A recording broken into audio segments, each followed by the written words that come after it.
ورحمۃ اللہ وبرکاتہ۔ وعلیکم السلام ورحمۃ اللہ وبرکاتہ۔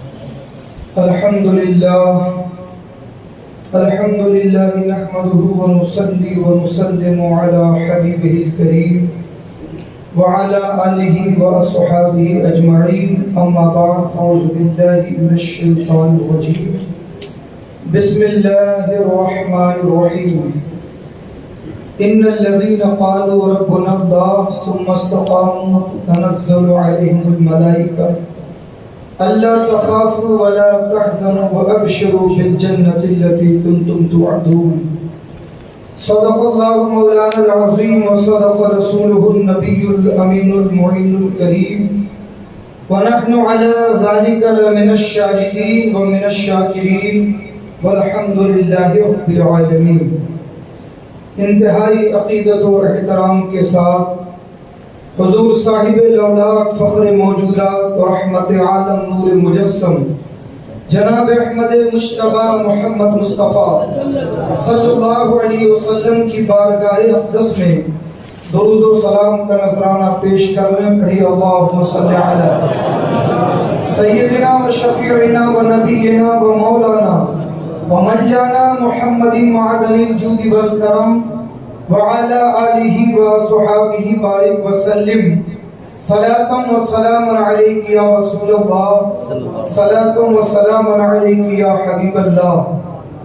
معزز سامعین کرام، آج کا یہ عظیم الشان پروگرام جس میں ہم اور آپ شرکت کی سعادت حاصل کر رہے ہیں، آپ کو معلوم ہے کہ یہ پروگرام اسکولی طلباء و طالبات کے تعلق سے دینی معلومات کو عام کرنے کے لیے اور ایک طرح سے انہیں دین کے قریب کرنے کے لیے اس پروگرام کا انعقاد کیا گیا ہے، جس کے روح رواں اور جس کی پوری قیادت محب گرامی وقار حضرت علامہ مفتی ساجد علی مصباحی صاحب قبلہ مقدس اللہ العالی اور ان کی پوری ٹیم اور ان کے دوستوں کو اس کا کریڈٹ جاتا ہے، اور میں ذاتی طور پر دل کی گہرائیوں سے ان کے اس عمل پر مبارکباد پیش کرتا ہوں۔ جماعت رضا مصطفیٰ کے بینر تلے آپ کا یہ کام قابل تقلید ہے، قابل عمل ہے۔ اس طریقے کے دینی کام کرنے کی ضرورت ہے۔ اللہ تبارک و تعالی ہم سب کی طرف سے اس محفل نور کو قبول فرمائے۔ آپ اپنے ماتھے کی نگاہوں سے دیکھ رہے ہیں کہ ہم سب کے سرپرست اعلیٰ قائد ملت اور قائد علماء اہل سنت ممبئی حضرت علامہ مفتی محمود اختر صاحب قبلہ مقدس اللہ العالی، جو ہمارے شہر کے قاضی بھی ہیں اور یہاں کے علماء کے قائد اور سربراہ بھی ہیں۔ اللہ تبارک و تعالی حضرت کی عمر میں برکتیں عطا فرمائے۔ ان کی سرپرستی میں یہ پروگرام منعقد ہو رہا ہے، اور انشاءاللہ تھوڑی دیر کے بعد آپ اپنے ماتھے کی نگاہوں سے انعامات کی تقسیمات کا روح پرور منظر بھی دیکھیں گے، جو انشاءاللہ حضرت کے ہاتھوں ہوگا۔ اگر آپ تیار ہیں تو بس ایک مرتبہ اور محبت سے درود شریف پڑھیں۔ اللہم صلی علی سیدنا و شفیعنا و نبینا و مولانا و ملجانا محمد معدن الجود والکرم وعلى آلہ وصحابہ بارک وسلم۔ صلاۃ و سلام علیک یا رسول اللہ، صلاۃ و سلام علیک یا حبیب اللہ۔ مجھ سے بیشتر الگ الگ موضوعات پر جتنی بھی تقریریں ہوئیں وہ سب اپنے موضوع پر بہت بہترین، بہت جامع اور قابل عمل تقریریں ہیں۔ اللہ ان تمام علماء کی عمر میں برکتیں عطا فرمائے۔ میں نے قرآن مقدس کی ایک بڑی ہی مشہور و معروف آیت کریمہ تلاوت کرنے کا شرف حاصل کیا۔ آج پورے ملک کے اندر پچھلے کچھ دنوں سے، کچھ مہینوں سے جو ماحول ہے وہ ہماری نگاہوں سے چھپا ہوا نہیں ہے۔ دانستہ طور پر اسلام، مسلمان اور پیغمبر اسلام صلی اللہ علیہ وسلم اور آپ کی سیرت طیبہ کو نشانہ بنانے کی کوشش کی جا رہی ہے۔ میں کہتا ہوں کہ اگر ہندوستان کی حکومت یہ تسلیم کرتی ہے کہ نبی کی شان میں گستاخی کرنے والے شرارتی تتو ہیں، وہ اپنے آفیشیل لیٹر پر اور پوری دنیا کو یہ پیغام دیتی ہے کہ یہ کچھ شرارتی لوگ ہیں جنہوں نے پیغمبر اسلام کی شان میں گستاخی کی اور ہم نے انہیں اپنی پارٹی سے بھی الگ کر دیا۔ سوال یہ ہے کہ آپ اپنے الفاظ میں کتنے مخلص ہیں؟ یہ گستاخیاں ہوتی ہی کیوں ہیں؟ یہ شرارتی تتو آتے کہاں سے ہیں؟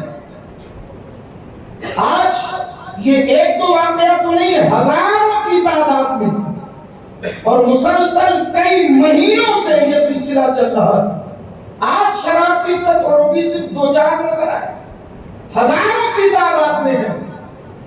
اس لیے اگر آپ اپنے الفاظ کے پابند ہیں تو واقعی ایسے گستاخوں کو جو ملک کی شبیہ کو بین الاقوامی سطح پہ خراب کر رہے ہیں انہیں قرار واقعی سزا دیجیے تاکہ کبھی اور کسی اور کو یہ جرأت نہ ہو۔ بہرحال میں عرض یہ کرنا چاہتا ہوں کہ ذرا آپ بھی چند باتوں پہ غور کریں۔ آج دانشگاہ پچھلے کچھ مہینوں سے مذہبی ڈیبیٹ کا ایک سلسلہ جاری ہے۔ ہوتا اس میں کیا ہے کہ دو گروپ بنائے جاتے ہیں اور اس میں کچھ لوگوں کو بلایا جاتا ہے جس میں کچھ نام نہاد مسلمان یا مسلمان نما کچھ انسان ہوتے ہیں، اور پھر اگر آپ 100-200 ڈیبیٹ کو دیکھنے کے بعد اس کا تجزیہ کریں اور رزلٹ نکالیں تو صرف اس کا رزلٹ یہ نکلے گا کہ ہر ڈیبیٹ کے لاسٹ میں اور ہر ڈیبیٹ کا رزلٹ یہ ہوتا ہے کہ اس میں جو مسلمان نما شخصیت نظر آتی ہے جسے مسلمانوں کا لیڈر بنا کے پیش کیا جاتا ہے وہ خود بھی ذلیل ہوتا ہے اور اپنے مذہب کو بھی ذلیل کراتا ہے، گالیاں سنتا ہے، بے عزتی اٹھاتا ہے اور پھر وہاں سے وہ واپس ہو جاتا ہے۔ یہ ہیں کون لوگ؟ یہ ہیں کون؟ اور ان کے ڈیبیٹ کو ہم سنتے کیوں ہیں؟ میں آپ کو بتانا چاہتا ہوں جتنے بھی ڈیبیٹ آج تک ہوئے ہیں اس حوالے سے اگر اسے کنال کر کے آپ اس کی لسٹ تیار کریں تو 8-10 چہرے ہیں جو گھما گھما کر کے لائے جاتے ہیں۔ یہ کون لوگ ہیں؟ کیا یہ لوگ واقعی بھارت کے مسلمانوں کے نمائندے ہیں؟ اگر تمہیں ڈیبیٹ ہی کرانا ہے اور اسلام کے کسی ٹاپک پر گفتگو کرنی ہے تو بھارت میں الحمدللہ ہمارے سینکڑوں مدارس اہل سنت موجود ہیں۔ سبحان اللہ۔ آج تک کسی مدرسے کے شیخ الحدیث کو دعوت کیوں نہیں دی گئی؟ آج تک مدرسے کے کسی عظیم الشان مفتی کو کیوں نہیں بلایا گیا؟ سبحان اللہ۔ کسی یونیورسٹی کے دینیات کے ماہر، کسی اہل سنت والجماعت کے اچھے پروفیسر کو کیوں نہیں کیا جاتا؟ یہی 8-10 چہرے کیوں آتے ہیں؟ یہ 8-10 چہرے وہ ہوتے ہیں جو دکھایا جاتا ہے یہ مسلمانوں کے نمائندے ہیں مگر یہ در حقیقت ان کے ہاتھ پر بک کے آتے ہیں۔ یہ اسی لیے بک کے آتے ہیں تاکہ اسلام اور مسلمانوں کے رسوائی کے اسباب فراہم کر سکیں۔ میرے عزیزوں، میرے دوستوں، الحمدللہ ان کا کوئی ایک بھی ایسا اعتراض اور ایسی بکواس نہیں ہے جس کا اسلام میں دندان شکن جواب موجود ہے۔ الحمدللہ، اور جماعت رضائے مصطفیٰ نے الحمدللہ جب بھی ایسے موقع آئے جماعت کے علماء ان سوالات کے جوابات کے لیے ہمیشہ آگے آ کر کے انہوں نے مسلمانوں کی رہبری کی ہے جو جماعت کی اول خطرے کی ہے، بے شک اور آج کا یہ پروگرام کہیں نہ کہیں اسی کڑی کا ایک حصہ ہے۔ میرے عزیزوں، میرے دوستوں، میں نے قرآن مقدس کی جو آیت کریمہ پڑھی، آپ ذرا غور فرمائیں۔ ایک لہر چلائی جا رہی ہے، ایک بات لوگوں کے ذہن میں ڈال دی گئی ہے کہ زبردستی لوگوں کو مسلمان بنایا گیا۔ زبردستی تمہارے پوروج غیر مسلم تھے، تمہارے پوروج مسلمان نہیں تھے، انہیں زبردستی تلوار کے زور پر، حکومت کی طاقت کی بنیاد پر انہیں مسلمان بنایا گیا۔ اس لیے گھر واپس آ جاؤ۔ میں کہتا ہوں کہ تم نے اسلام کا پہلا لفظ بھی نہیں سمجھا۔ اسلام کہتے کس کو ہے؟ مسلمان ہوتا کون ہے؟ غور سے سنو اور ان کے منہ پر تھوکتے ہوئے جواب دو۔ ایمان کا تعلق سب سے پہلے دل سے ہوتا ہے۔ بات کو اچھی طرح سمجھیے گا، سب سے پہلے ایمان کا تعلق دل سے ہوتا ہے، پھر اس کی ترجمانی زبان سے ہوتی ہے، تب وہ بندہ مسلمان ہوتا ہے۔ یہ بات سمجھ لیں؟ ایک شخص دل سے ایمان کو قبول کرے، دل سے ایمان کو قبول کرے، اسلام کو حق جانے، پھر اس کے بعد وہ زبان سے ترجمانی کرتا، وہ شخص مسلمان ہوگا۔ ارے بات سمجھ رہے؟ اب آپ مجھے بتائیے کہ اگر ڈر کی بنیاد پر، تلوار کی بنیاد پر، حکومت کی بنیاد پر اگر کسی کو یا کسی جماعت کو مسلمان بنایا گیا تو کہتے ہو کہ انہوں نے دل سے قبول نہیں کیا، ڈر کے مارے اسلام قبول کیا۔ کم وقت تو تمہیں پتہ ہی نہیں، جو اسلام کو دل سے قبول نہ کرے اسلام اسے کبھی قبول نہیں کرتا۔ اسلام اسی کو قبول کرتا ہے جو پہلے اپنے دل میں اسلام کو قبول کرتا۔ اس لیے کہ ہماری شریعت میں جو زبان سے اسلام کا دعویٰ کرے اور دل سے کفر کرے، دل میں کفر کو چھپائے، زبان سے دعویٰ کرے، یعنی اسلام اور مسلمانوں کو دھوکہ دینے کی کوشش کرے، وہ مسلمان نہیں بلکہ کافر سے بھی نیچے منافق ہے، منافق ہے۔ بات سمجھ میں آئی؟ وہ کیا ہے؟ وہ منافق ہے۔ تو ہم تو اسے مسلمان ہی نہیں مانتے جس نے دل سے اسلام قبول نہیں کیا۔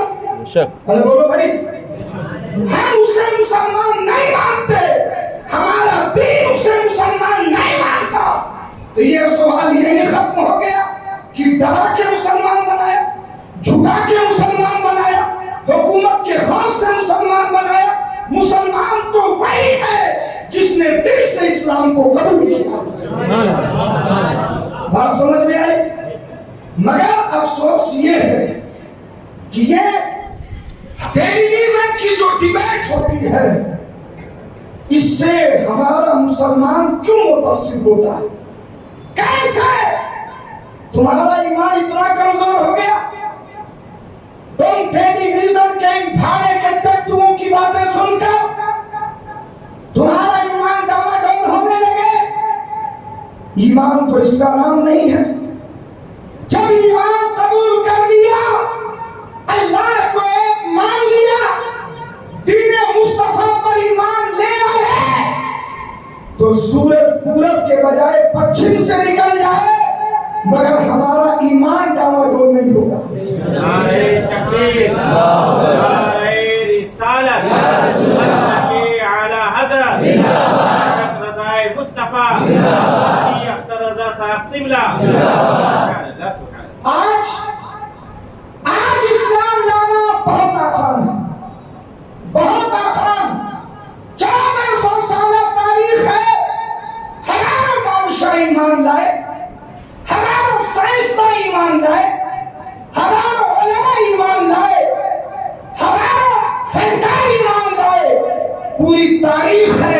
نبی کے معجزات کی، نبی کی سیرت طیبہ کی، صحابہ کے اخلاق و کردار کی بیان کیجئے۔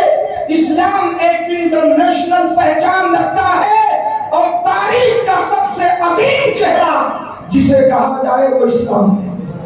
تو آج بہت آسان ہے، مگر جب نبی نے کفرستان میں اسلام کا اعلان کیا تھا تب اسلام کوئی تاریخی واقعہ نہیں بنا تھا۔ جب نبی نے اسلام کا اعلان کیا تھا تو اسلام کی کوئی پرانی تاریخ وہ دیگر ادیان کی شکل میں تو تھی مگر نبی کی خدمات کی شکل میں نہیں تھی۔ بات سمجھ رہے؟ کوئی ایسا تاریخی واقعہ نہیں تھا، مسلمان ہی نہیں تھے تو مسلمانوں کی تاریخ کہاں سے بتائی جاتی؟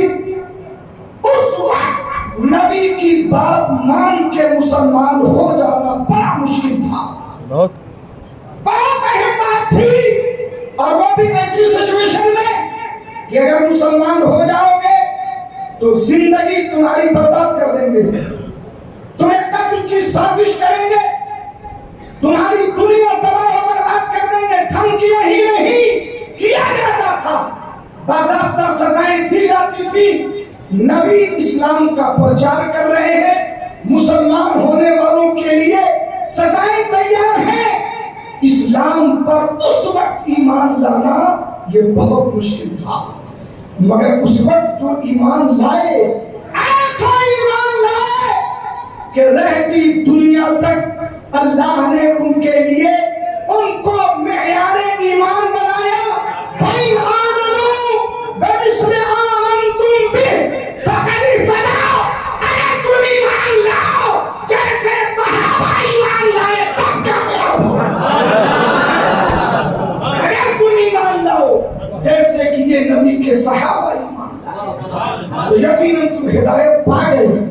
ایمان والوں کی شان کیا ہے؟ ابو جہل آیا اور اس نے کہا ابو بکر صدیق تم بہت بڑے تاجر، صاحب الرائے، سلیم العقل، مدبر اور قوم کے معزز لوگوں میں ہو، مجھے یقین ہے کہ تم کسی غیر معقول بات کو نہیں مانو گے۔ تو محمد پر ایمان لائے یہ تمہارا معاملہ تھا، مگر آج محمد نے جو کہا تم جیسا سلیم العقل کبھی تسلیم نہیں کر سکتا۔ ابو بکر صدیق رضی اللہ تعالیٰ عنہ نے فرمایا کہ کیا کہا؟ میرا وقت پورا ہو گیا، معذرت کے ساتھ ماشاءاللہ حضرت نے 10 منٹ اور دیا، محبت سے ایک بار درود شریف پڑھ لیں۔ اللہم صلی علی سیدنا و مولانا ومولانا محمد معدن الجود والکرم وعلى آلہ وصحبہ بارک وسلم۔ صلاۃ و سلام علیک یا رسول اللہ۔ ٹیلی ویژن کی بکواسوں کو سن کر متاثر ہونے والوں سنو، ابو بکر صدیق کی بارگاہ میں دشمن خدا پہنچا اور اس نے کہا ایسی بات تمہارے نبی نے کہی کہ کم سے کم تم جیسا انسان تم سے کبھی نہیں مانے گا۔ فرمایا میرے نبی نے کیا کہا؟ انہوں نے کہا کہ میں رات کے مختصر حصے میں مسجد حرام سے مسجد اقصی بیت المقدس گیا، پھر آسمانوں پہ گیا، جنت و دوزخ دیکھی، اور جہاں تک رب نے چاہا اور جہاں نہیں تھا وہاں بھی گیا، اور پھر واپس آیا۔ اور شان یہ ہے کہ زنجیر بھی ہلتی رہی، بستر بھی رہا کر۔ تو بتاؤ کیا یہ کوئی ماننے والی بات ہے؟ یہ آج کا زمانہ نہیں، کسی واقعے کو اس ماحول میں سمجھنے کی کوشش کرو۔ اس وقت تیز رفتار سواری کیا تھی؟ اونٹ، گھوڑے، کچر، گدھے، اور کوئی تصور ہی نہیں تھا، نہ موٹر گاڑی، ٹرین، پلین، ارے موٹر سائیکل چھوڑو، سائیکل بھی نہیں تھی، ہے کہ نہیں؟ اس زمانے میں یہ بات کتنی مشکل تھی، کتنا مستبعد تھا، عام انسان کے لیے بالکل محال تھا۔ اب وہ آ کر کے حضور سے کہا ابو بکر صدیق کا ایمان دیکھو، یہ نہیں کہا اچھا اس بارے میں تھوڑی تحقیق کرتا ہوں، یہ نہیں کہا اچھا چلو حضور کی بارگاہ میں پوچھتے ہیں، یہ بھی نہیں کہا کہ اس بارے میں 2-4 دن کے بعد تمہیں جواب دوں گا، بس ایک سوال تھا۔ ایمان دیکھو، ایمان کی بولی، اے ابو جہل یہ بتا، کیا واقعی یہ بات میرے نبی نے کہی ہے؟ سبحان اللہ۔ کیا میرے پیغمبر نے یہ بات کہی؟ عقل کیا کہتی ہے، فکر کیا کہتی ہے، علم کیا کہتا ہے، ظاہری اسباب کیا ہے؟ کچھ نہیں۔ کیا مصطفیٰ نے کہا؟ کیا ہمارے نبی نے کہا؟ تو اس نے اچھل کے کہا ہاں ہاں تمہارے نبی نے کہا۔ ابو بکر صدیق پورے جوش ایمانی میں ارشاد فرماتے ہیں اگر مصطفیٰ نے کہا تو بالکل حق کہا، بالکل سچ کہا۔ مصطفیٰ جان رحمت نے جو فرمایا بالکل سچ فرمایا۔ کہا ابو بکر تمہیں کیا ہو گیا؟ محمد نے جادو کر دیا۔ کہا یہ وہ نشہ نہیں جسے تو شروع۔ میرے عزیزوں، میرے دوستوں، ایمان یہ ہے، ایک مرتبہ حضور نے ایک بدو دیہاتی ایک عربی سے گھوڑا خریدا۔ گھوڑا خریدا، طے ہو گیا کہ ٹھیک ہے اتنے میں خریدیں گے۔ اس نے کہا ٹھیک ہے اتنے میں ہم آپ کو بیچیں گے۔ معاملہ طے ہوا، گھوڑا خرید لیا حضور علیہ السلام نے، مگر پیسے ابھی نہیں دیے تھے۔ پیسے دینے کے پہلے ہی اس نے گھوڑے کا سودا کسی اور سے کر دیا۔ لالچ میں آ گیا، کچھ زیادہ پیسے مل گئے، اس نے کسی اور سے کر دیا۔ اور جب میرے آقا نے اس سے گھوڑے کا مطالبہ کیا، اس نے کہا میں نے تو گھوڑا آپ سے بیچا ہی نہیں تھا، میں نے کہا آپ سے گھوڑا بیچا۔ تو حضور علیہ السلام نے فرمایا کہ تم نے تو گھوڑا بیچا تھا، سودا طے ہو گیا تھا، ڈیل بالکل کنفرم تھی، صرف پیسہ دینا تھا۔ اس نے کہا کہ اگر بات ایسی ہی ہے تو کوئی گواہ پیش کیجیے، اس لیے کہ اسے معلوم تھا کہ جب یہ معاملہ طے ہوا تھا اس وقت کوئی گواہ نہیں تھا۔ اس نے کہا اگر بات ایسی ہے تو کوئی گواہ پیش کیجیے۔ ابھی یہ گفتگو ہو رہی تھی کہ حضرت خزیمہ اسی طرف سے گزرے۔ حضرت خزیمہ نے دیکھا کہ یہ بدو حضور سے کچھ گرما گرم باتیں کر رہا ہے، تو وہ چلے آئے قریب، یا رسول اللہ معاملہ کیا ہے؟ اللہ کے نبی نے فرمایا کہ میں نے اس سے گھوڑا خریدا اور ڈیل فائنل ہو چکی، مگر اس نے وہ گھوڑا کسی اور سے بیچ دیا، اور اب کہتا ہے کہ اگر آپ سے بیچا تو کوئی گواہ پیش کیجیے۔ تو حضرت خزیمہ نے اس بدو سے کہا اگر کوئی گواہ مل جائے تو گھوڑا حضور کو دے دو گے؟ اگر کوئی گواہ مل جائے تو گھوڑا حضور کو دو گے؟ اس نے کہا بالکل دے دیں گے۔ زبان ہار چکا تھا، حضرت خزیمہ نے کہا میں گواہی دیتا ہوں، میں گواہی دیتا ہوں کہ مصطفیٰ جان رحمت نے یہ گھوڑا تم سے خریدا۔ زبان دے چکا تھا، ہار چکا تھا، گھوڑا تو دینا پڑا، وہ تو چلتا بنا، مگر پیغمبر اسلام جناب محمد رسول اللہ صلی اللہ علیہ وسلم نے فرمایا کہ خزیمہ جب یہ معاملہ ہوا تھا تب تم تھے نہیں، اور جب تھے نہیں تو گواہی کیسی؟ کیسے تم نے گواہی دیا؟ خزیمہ نے کہا یا رسول اللہ اے میرے آقا، آپ نے کہا اللہ ایک ہے، بن دیکھے ہم نے مان لیا، آپ نے کہا جنت و دوزخ ہے، بن دیکھے ہم نے مان لیا، آپ نے کہا فرشتے ہیں، ہم نے بن دیکھے مان لیا، آپ نے کہا قرآن اللہ کی کتاب ہے، بن دیکھے ہم نے مان لیا۔ یا رسول اللہ ارے جب امور آخرت کو آپ کے کہنے سے مان لیا تو یہ تو گھوڑے کی خریداری کا معاملہ ہے۔ یا رسول اللہ آپ نے کہا ہے تو بالکل حق فرمایا ہے۔ ایمان والے کی بولی یہ ہوتی ہے، تو پھر دریائے کرم جو جوش میں آیا، دریائے کرم جوش میں آیا تو کیا شان ہوئی؟ نبی مختار کل ہے، جس کو جو چاہے عطا کر دے، من شہد لہو خزیمہ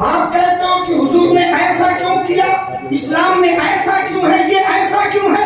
ارے ایمان صرف یہ ہے کہ اگر یہ اسلام میں ہے تو بالکل حق ہے۔ بے شک ہم نے عقل کی بنیاد پر اسلام کو قبول نہیں کیا، ہم نے اپنی فکر کی بنیاد پر قبول نہیں کیا، بلکہ یہ بات اچھی طرح یاد رکھنا اور اس سے ڈرتے رہنا، اللہ جسے چاہتا ہے اسے ایمان کی دولت عطا فرماتا ہے، اور اگر نہیں چاہتا تو دینے کے بعد بھی چھین لیتا ہے۔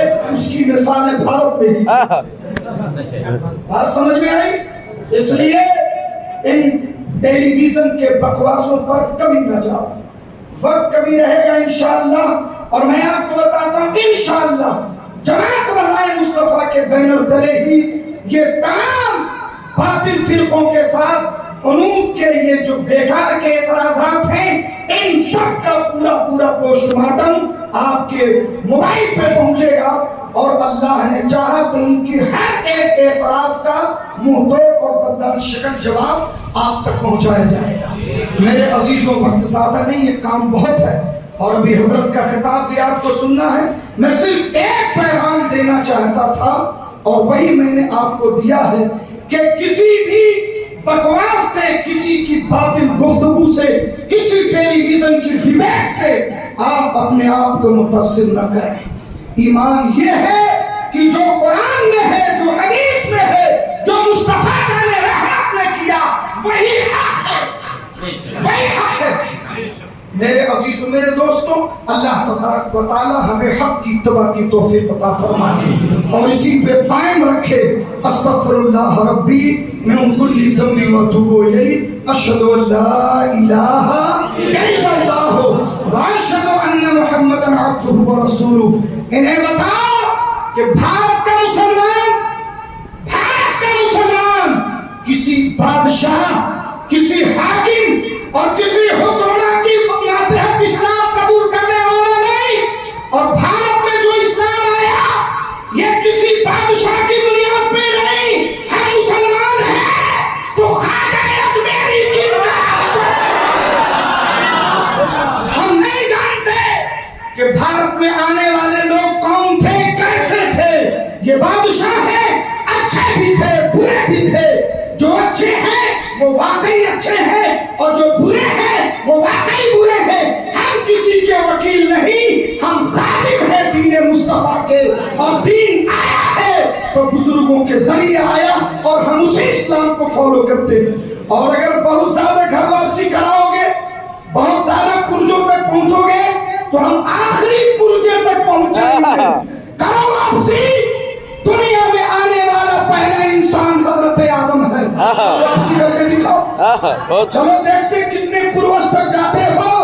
تم آدمی نہیں کہلاؤ گے اگر آدم نہ ہوتے، آدم سے آدمی ہو۔ بہت کچھ کہا جا سکتا ہے، مگر عرض یہ کرنا ہے کہ آپ دین پر قائم ہیں، بس اسلام پہ قائم رہیں، بکواسوں کے چکر میں نہ آئیں۔ اللہ تعالی ہمیں خیر کی توفیق عطا فرمائے۔ استغفر اللہ ربی من کل ذنب واتوب الیہ۔ السلام علیکم۔